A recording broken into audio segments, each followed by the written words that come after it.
Kaya mga kasama ko sa election. Kaya mga lantang gulay.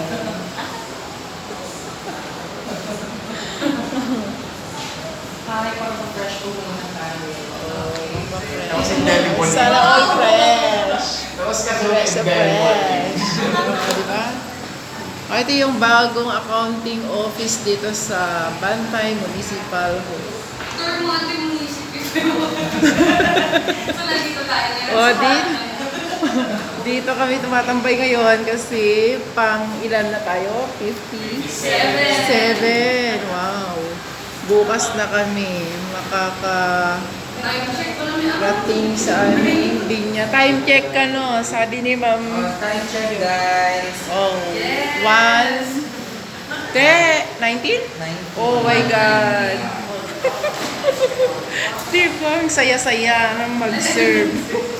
Ang saya-saya mag-serve. Kapalit ng magkano honorarium?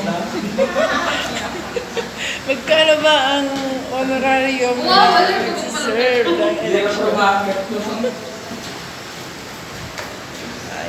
Tapos wapay. 7-2. Magkano?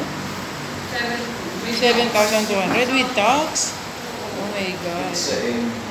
Only in the Philippines. Yung lahat ng kinikita mo may tax.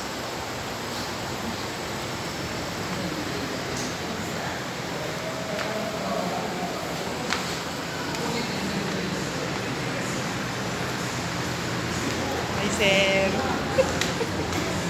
Yakora. Kayang pay, ma'am. Yakora, madalagan na kanya. Baka mo ma-enjoy yung honorarium mo. Na? Ano? Hello? Baka high blood ka.